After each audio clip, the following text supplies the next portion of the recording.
Good morning, crafters. Here it is in the middle of the week, and I thought I would put together this video and cover two lotion making topics today. Now today, you're going to see me make an Irish sea moss body butter.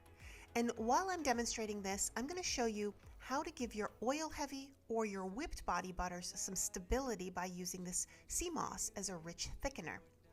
Then we're going to talk about separation, bubbles at the surface of your lotions, and ways to control and work around this so that your packaged bottles end up looking beautiful.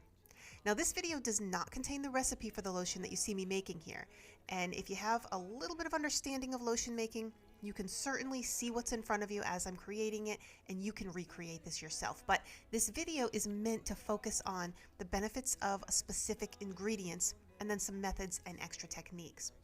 Now, if you're keen on making exactly what you see in front of you, then you can download this recipe along with the instructions in the section that's labeled Lotions and Butters in the recipe directory over in the Crafters community.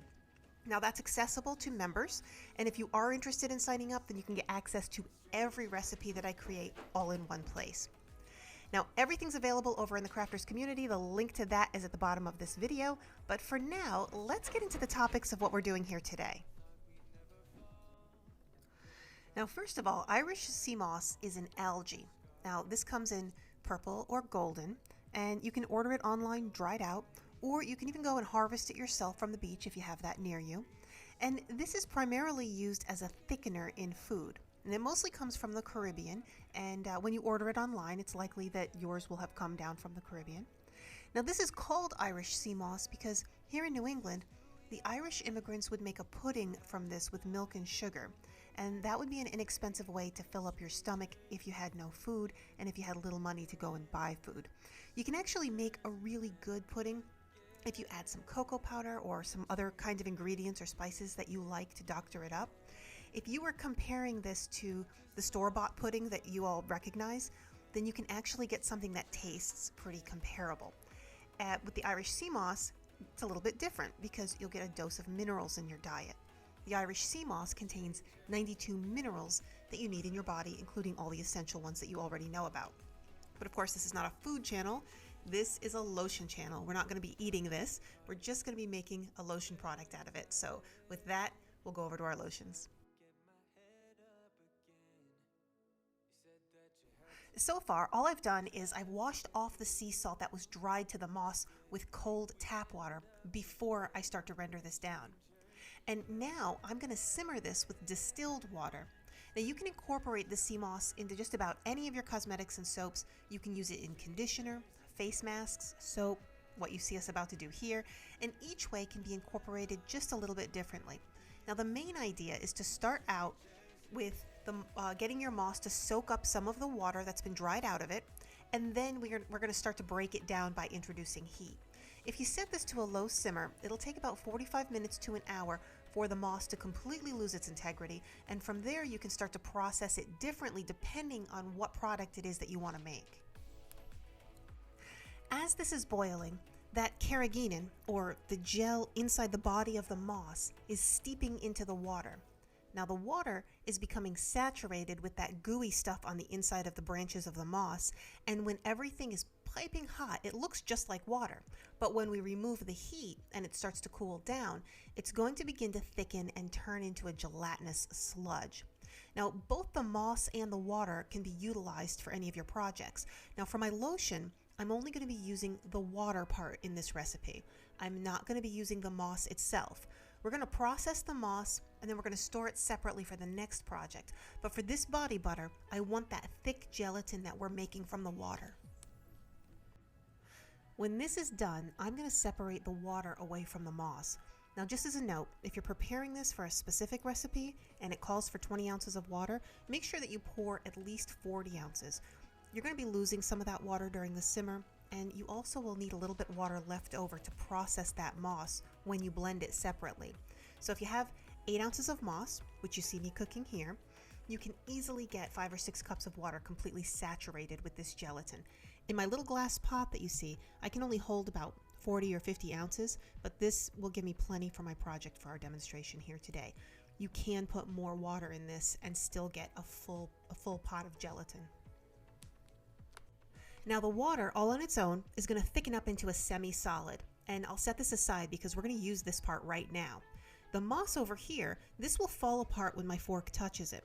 Now I'm going to blend this down in a Ninja, and as I process this, I'm just going to keep it smooth by reintroducing a few ounces of the water back into the moss. Once this is pureed, I'm going to package this and I'm going to transfer it into a container, and then I'll put this in the fridge for another project.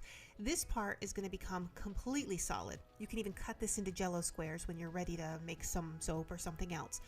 Now, you can use this in your lotion recipes too. A lot of people do, and there's nothing to stop you from maybe warming it up afterwards, and it will kind of loosen up from its solid state, and you can blend it right into your oils.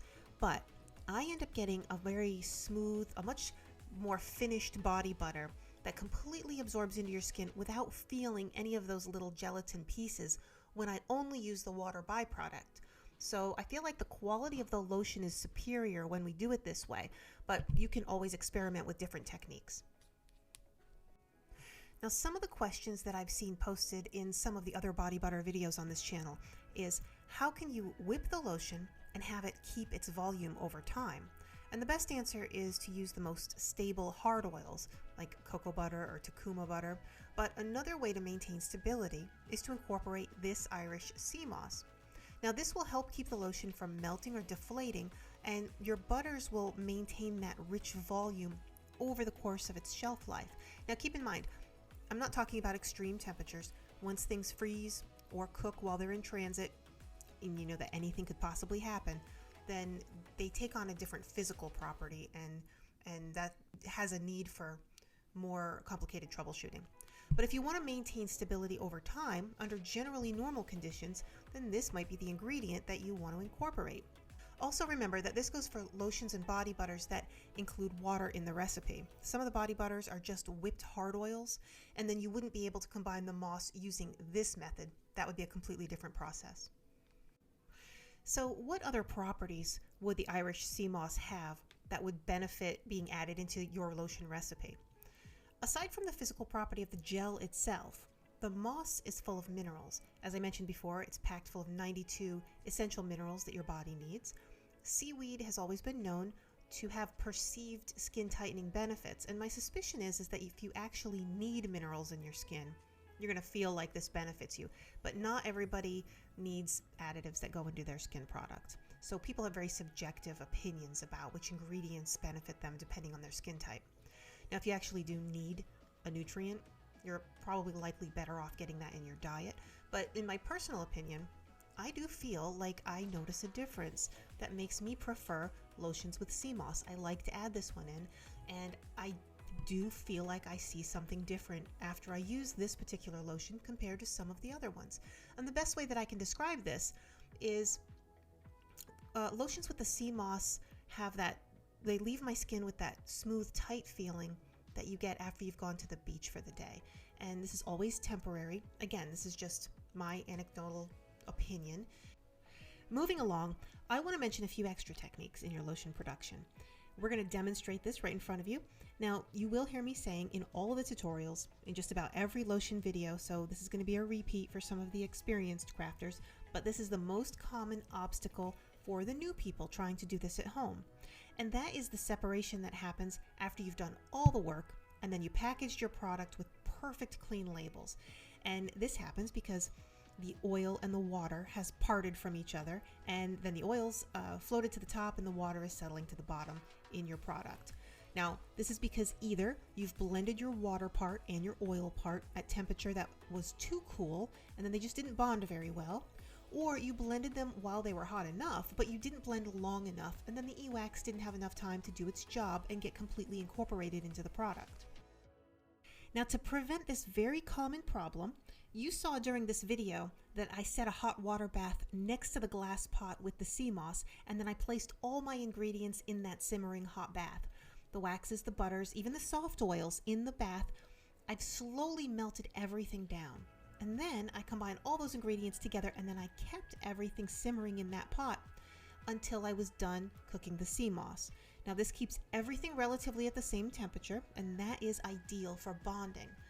When it's time to combine all of the ingredients, I've only removed it from the heat for just a few minutes. I didn't wait for anything to cool down, and when we blend, we just make sure that we blend for a full 5 minutes, maybe even longer. It really looks like nothing is happening, but that e-wax needs time to do its job, so make sure you just keep doing it. Now, it's still hot enough to where it's not going to begin thickening up if you give it a full 5 minutes. It's more important that you get your lotion incorporated than it is that you transfer it before it's too thick. You can always adjust the type of bottle or package that you're using if you have a reoccurring problem of the lotion becoming too thick too fast. You can also adjust the amount of stearic acid that you're using, but that's a little bit more complicated. Now, if you follow this and you still get separation, then what is going on is you're not using enough e-wax in your recipe, which isn't a problem if you're getting your recipes from the recipe directory over in the crafters community. So if you carefully do the first two things that we discussed, then you will not get separation in your lotions.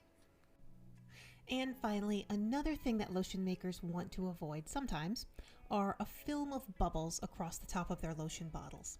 Now, once everything settles after the lotion is packaged, sometimes a layer of froth will rise to the top as bubbles make their way upward. This isn't separation, it's just air bubbles from the change in temperature being released as the lotion cools. And if you want to avoid this, one way that you can help yourself is by mixing your lotion in a deeper container than the one that you see me using in this demonstration here. Most of the air is being introduced with your stick blender, and I'm using a very shallow dish to film this, which is going to make a little bit more froth. Now, if you want your package to be in a clear squeeze bottle, you don't want that froth on the top, then make sure that you keep your stick blender completely under the surface of your lotion while you're blending, and also pour as cool as you can while your lotion is still in that fluid state and it's still pourable. You can always skim the surface just before you pour, just to remove anything that you already see. But with a body butter texture, with this lotion that gives us a nice, thick, voluminous texture, you can package these in a wide mouth container, and that even makes it easier if you don't want that bubble look, because you can transfer this into your package even after the lotion is nearly completely set up. And then that very small amount of bubble that might be on the surface, even if it exists at all, that can be skimmed off the top, and your lotion, every single package, will look completely smooth, just like butter.